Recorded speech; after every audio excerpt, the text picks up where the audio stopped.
So the sympathetics you can see here dry the eyes, nose, and mouth. The parasympathetics moisten the eyes, nose, and mouth, increase the discharge.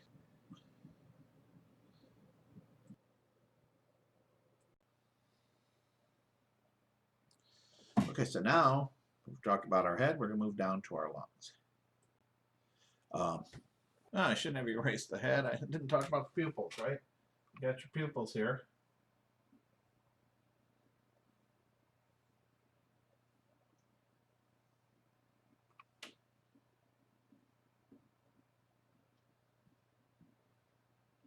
Right, so you got your pupils. On the sympathetic side, when the bear comes through the door and scares the hell out of me, I'm going to get dilated pupils, right? They're going to get really big. That's what dilated pupils are. They get really big.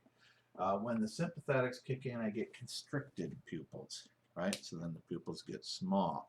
It's time to rest. We don't need all this extra stimuli coming into the brain. Let's try to rest. However, when you're in the dark, it kind of gets overrode because your light reflex is going to override this. When you get a bright light shine in your eyes, it's going to close down to try to keep some of that light out of there. It has to control the amount of light coming in, or you're just not going to be able to make anything out of it, right? It's just going to be a great big blur. So anyway, sympathetics, pupils can dilate. They dilate because the bear comes through the door. I got to take off running, right? Historically, we've been in forests and jungles and whatever, and something comes in and we got to take off running. There's all this stuff in the periphery and down below. We want those pupils wide open to let as much light in from as many angles as possible because we can actually see better. Right, we're going to miss less. There's a log on the ground. You don't want to trip on the damn thing, right? You want to jump over it.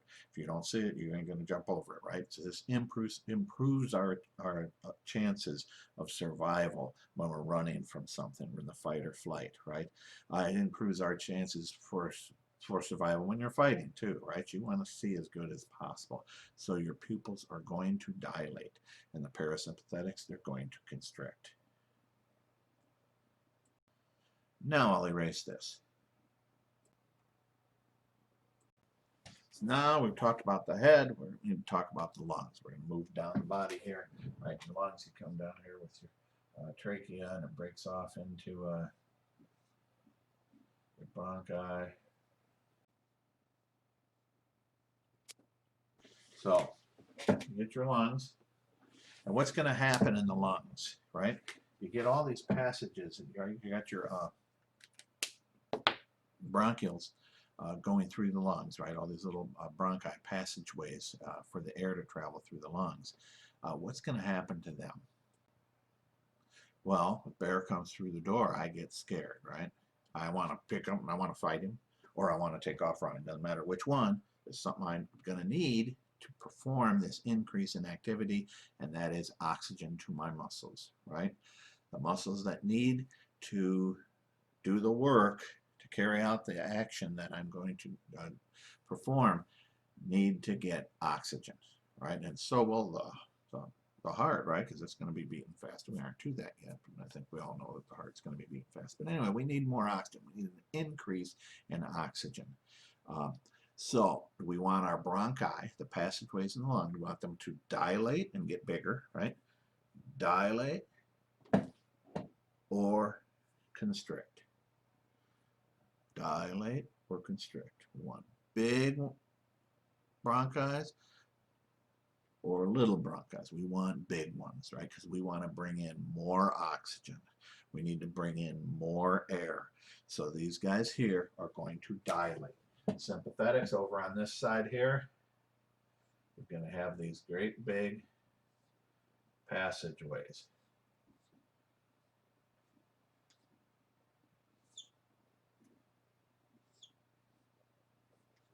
Right? They're supposed to be dilated, right?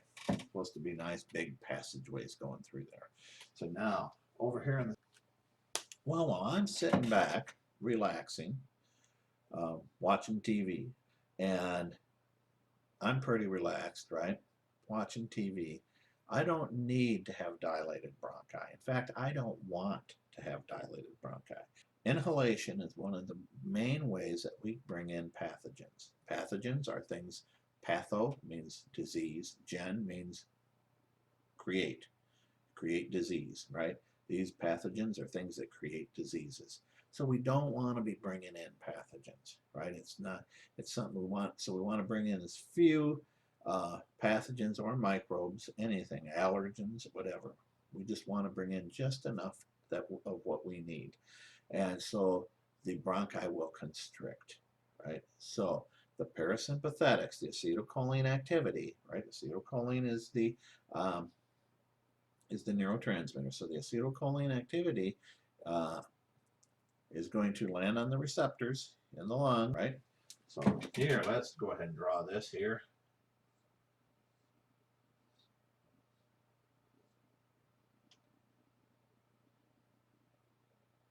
I don't know. I better draw some down in here, right?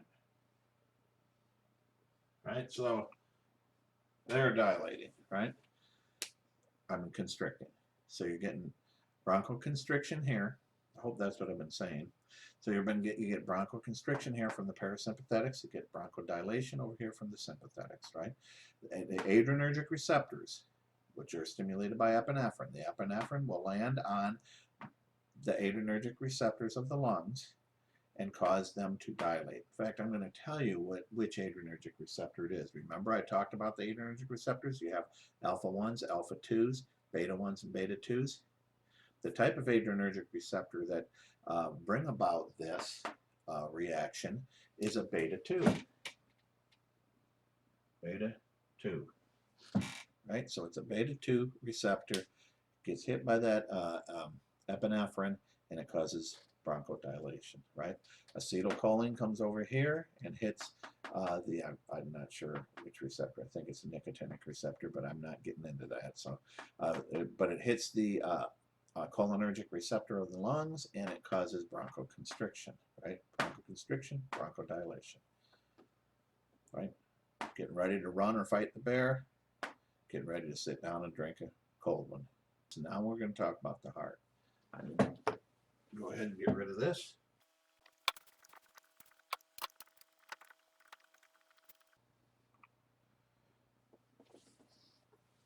So what's going to happen with the heart?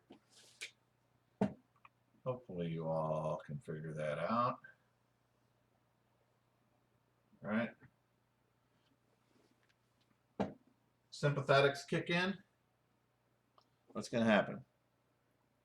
Heart's going to beat faster. Right? That's what's going to happen. Two main things are going to happen here with the heart. It's going to beat faster. It's going to beat harder. We call that beating harder with each beat. We call that an inotropic effect. So it's going to have, right? So it's going to increase our heart rate. And we are going to have a positive inotropic effect.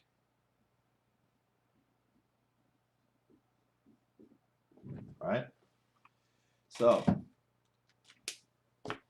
now when you think about that, of course it makes sense, because the organs that are going to be used to run from the bear or fight the bear are going to need increased oxygen, right? We open up the bronchi. Doesn't do you a bit of good to open up the bronchi if you do not perfuse the lungs with more blood, right? You might be bringing more air down for gas exchange in your inhalation and exhalation, but you're not going to be picking it up in the blood unless you increase the perfusion from your blood. So you are drastically increasing the perfusion through the lungs, and in order to do that, you need to speed up the heart. And this is as good a time as any to bring this up. We'd call this the VQ mismatch, when we do not have, let's say I increased the breathing, but I didn't increase the perfusion. V stands for ventilation. We've increased the ventilation, but we have not increased the perfusion, which is the Q. V is easy to understand for ventilation, Q for perfusion. I don't know why, but that's what it is. So your VQ mismatch is when your ventilation and perfusion don't match. Maybe you're perfusing the lungs just fine, but you're not inhaling, right? You're not getting the air down there because you have a blockage or something, asthma or something, so you're just not able to get it in there. You might, what might do that, right? Well, we don't need to get into that. That's another lesson. So anyway, we've got a positive inotropic effect. So the heart is beating harder, and we've got an increased heart rate. So one thing to remember about that is that means the heart, when it's under the sympathetics, needs more blood, right? So the heart actually dilates its own vessels too, because it needs more blood, right, in order to carry this out. It's burning up a lot more oxygen. So being under stress for a long period of time is hard on the heart. It taxes the heart, right? That's why these type A personalities that are out there just can't ever calm down. They have problems with their heart. So the parasympathetics, right? What is going to happen there? Well, it's going to decrease your heart rate, right? I'm sitting down having a cold one. I do not need an increase in my heart rate, right? So, and it's going to have a negative inotropic effect. The heart is going to beat softer and slower.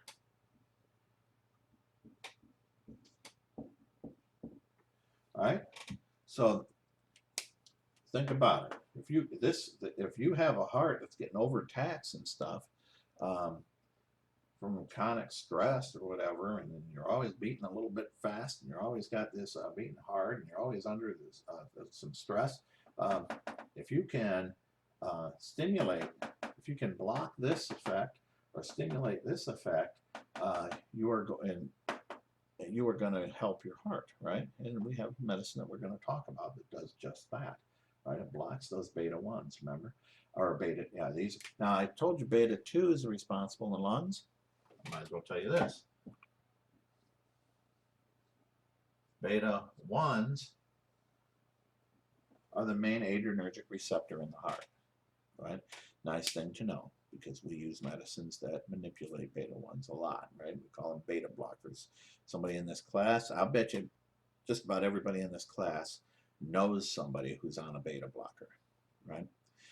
Nice thing to know about beta blockers, anandrolol, metoprolol, atenolol, right? So that's cardivolol, right? Anandrolol. Well, we'll talk about that in a few minutes.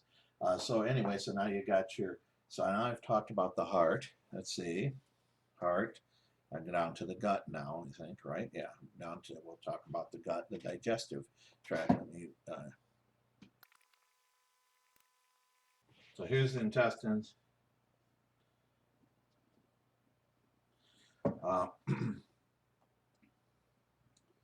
Stomach, intestines, right? So what's going to happen in the stomach? Sympathetics kick in, right? We got to run from the bear or fight the bear. Don't need to be digesting my food right now, right? So it's going to decrease digestion, decrease peristalsis.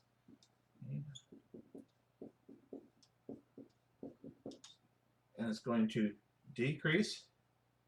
Now we know that it dries things, so you're going to have less digestive juices being released too, but it's going to decrease intestinal circulation. So circulation.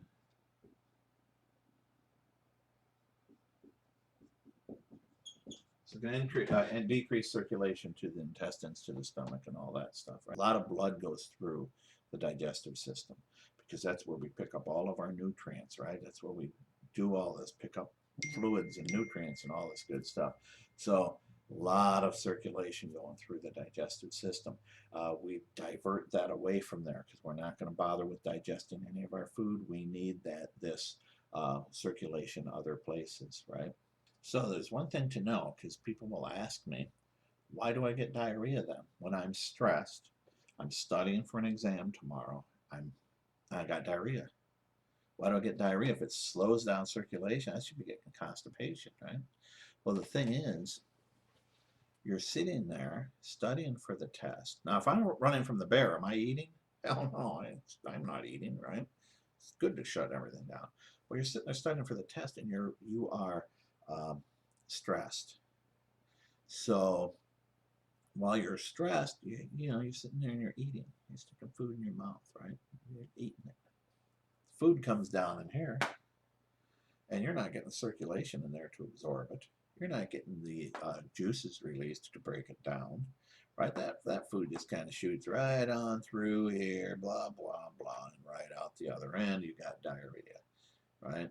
So you end up with, right, you end up with loose stools. It's not usually really a diarrhea that it's just, you know, but it's just loose stools. You're going to notice that you have looser stools than usual.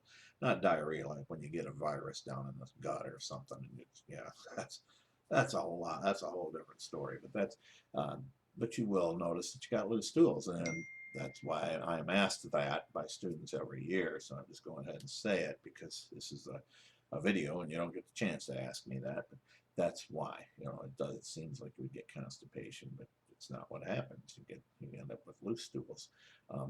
So the parasympathetics, when you're resting and digesting, what's that going to do? It's going to increase peristalsis. Your stomach's going to be gurgling and stuff.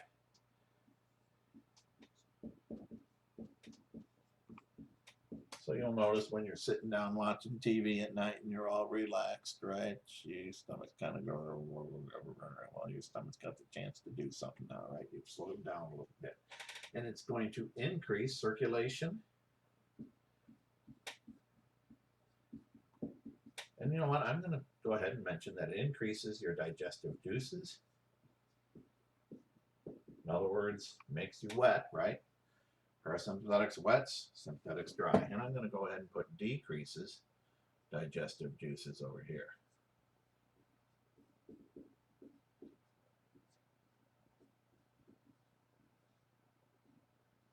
If you can make that out, digestive juices.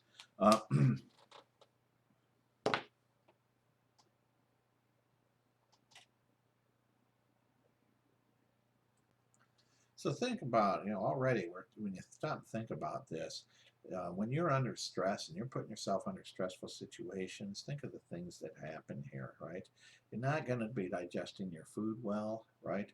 You're not going to be, or you're going to get higher blood pressure because the action of the sympathetic nervous system increases your blood pressure, right? Increases your cardiac output by increasing your heart rate and by giving you a positive inotropic effect. So you're definitely going to have an increase in your blood pressure, plus you get vasodilation or constriction, which I haven't talked about yet.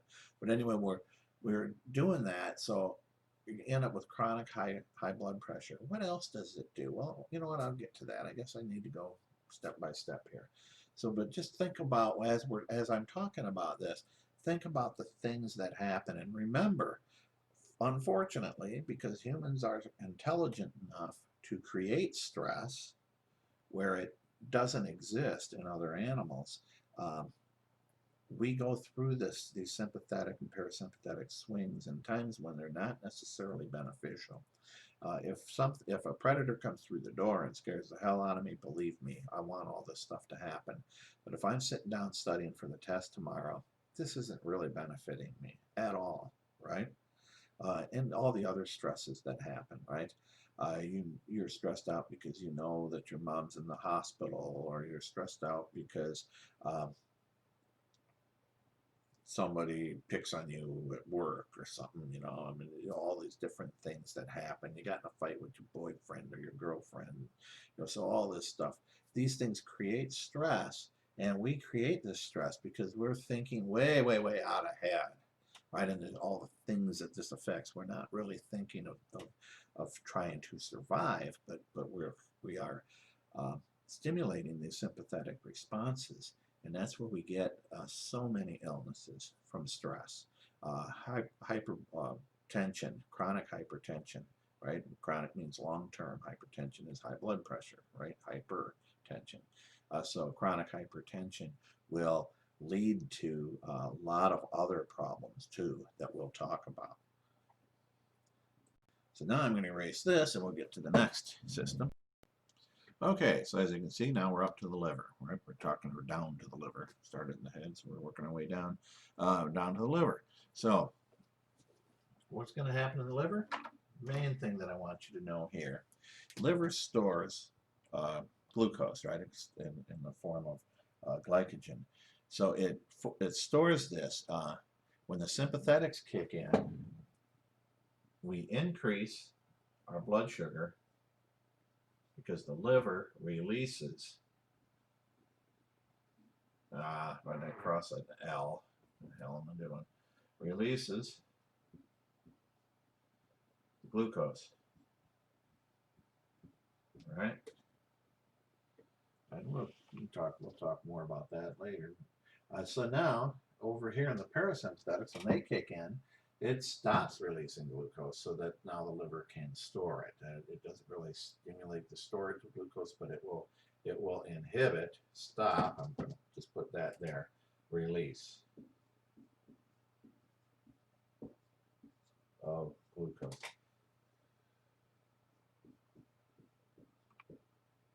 And I'm trying to think of the best way. Yeah, well, but now we're going to go into the urinary system. Okay, so now the urinary system. Sympathetics kick in. Bear's coming through the door, scares the hell out of me. I want to fight this guy, or I want to take off running. Do I want to stop and pee? No. Let's get rid of that drive to pee. Let's cut down on that, right? So that's what's going to happen. Now, the way that you urinate, you got to kind of think of what happens when you need to urinate. The bladder fills up with urine, right? It's only maybe a little less than half or a quarter full, whatever. Here, but that thing fills up and it stretches these muscle fibers out. Muscle fibers, when they're stretched, the detrusor muscle, the muscles of the bladder wall here, when they get stretched, they have a reflex, right? So they will reflex and their tone will increase and they'll start pushing down here. We have a sphincter here that we're able to stop that. Otherwise, we'd pee. And people with spinal cord injuries that lose control of that sphincter, they lose, or people with there's several different things that can cause you to somewhat lose control of this sphincter. And then when this happens, you're just going to pee, right? Because it's getting that pressure behind it. It can't hold it back. But anyway, that's what happens. Part of the sympathetics is what it does is it cuts down on this reflex motion here, right? So it decreases the tone of the detrusor muscle, decreases the tone of the bladder muscle, and it increases the tone of the sphincter down here. So that is going to stop you from peeing, right? You don't want to run. You don't want to pee while you're running from the bear. So it's going to stop you from peeing. Now, people say, well, how come when you get really scared, especially in the movies, you pee your pants, right? You see the mud, you puddle down below the guy and it's just growing. The guy's peeing like crazy. Well, that can happen when this is kicked in really quickly. You can get a disconnecting in the way that this is happening, right? And you can end up with a rush of blood, or I'm sorry, you can end up with a rush of urine right at the time, right? I don't think it's a big, long urination like they always show in the movies. But also you got to remember too, is that when the sympathetics increase in tone, so do the parasympathetics. They balance each other out, right? This goes up, this goes down, but when this goes way up here, this will stay up there. Now it leaves this in control, but it stays up there, right? So one isn't completely out. So you might be raising the effect of one, but not as much as you're raising the effect of the other. Anyway,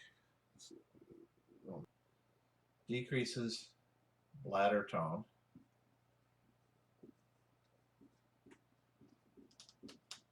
Increases urinary sphincter tone, right down here. Urinary sphincter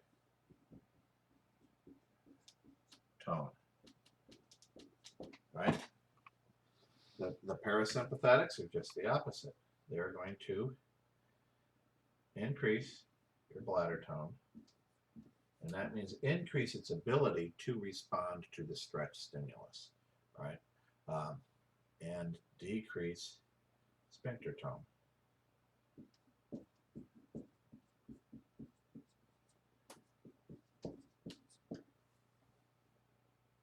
I don't have the H over here. You'll notice that when I'm doing things on the board, I very often leave out letters. So I'm writing real fast. Hopefully you'll always know what I'm talking about when I write it on there. I'll say it also. You should. Right. So I'm going to take off running. I'm not going to have to stop and pee. Stop and pee on a tree and while I'm running from the bear because he's going to catch me. Right. Okay, so now I'm going to talk about what happens in the blood vessels, right? And this is all over the body, right? They're all our capillaries. Um, Sympathetics kick in. What do I want? What do I want? I want to increase perfusion to vital organs and like my heart and things and kidneys, so that we're going to have to be filtering. We're going to be producing more toxins with all this extra activity. Lungs, right? Need perfusion there. I've already talked about that. So we're going to have to increase perfusion inward. We're going to have to bring up our pressure because we need perfusion to those muscles that are going to be activated, carrying out whatever task it is we are trying to carry out to survive. So to increase this, we don't need high circulation to our blood. In fact, it's better off that we don't have high circulation. I'm sorry, we don't need high circulation to our skin. In fact, we're better off not having high circulation to our skin, because if we get cut or something, we don't want it bleeding like crazy. So we end up with vasoconstriction, right? Brings up our pressure, brings up our ability to perfuse vital organs and organs responsible for carrying out the activities required for the survival. So we get vasoconstriction on the sympathetics, right? Over here in the parasympathetics, when we're relaxing, we get vasodilation. Oh, vasodilation. So, got the O. So vasoconstriction, vasodilation over here, right? This here is, right, you're going to get flushed, right? You're going to get, when you're relaxing, you get flushed and all this. Over here, you're going to be white as a ghost, right? The guy, the old man, he was scared. He was white as a ghost, right? Big time saying. So why are we talking about all this? What makes this so important that I want to talk to my nursing students about it right away, right off the bat? I bring this up, right? This is the first class that I'm teach. I'm going to talk about the autonomic nervous system. Reason is because you're going to be dealing with it all the time. You're going to see it. You're going to see the results of the autonomic nervous system, right? Whenever, I say when a bear comes through the door, wow, all these things happen, right? It doesn't have to be a bear come through the door. I've already talked about stressors causing this, right? And think about it. When people are ill and people have suffered trauma, their body is stressed. So you're going to see this. They come out of surgery, they're going to be pale, their skin's going to be cool from this vasoconstriction, their heart will be racing, right? You're going to see all these things, right? You're going to see this stuff happening. They're going to have bronchodilation. You're going to see they're going to be jittery and stuff from the adrenaline flowing around in their, or epinephrine flowing around in their vessels. So it's very important that you understand this. Also, the medicines that we give, they are very often manipulating the autonomic nervous system in order to get a result that we're looking for, to make a person feel better, or to decrease some of the symptoms that the person is suffering from. And so I'm going to talk about that just to give you a few examples of that. So I'm going to go ahead and erase the board again.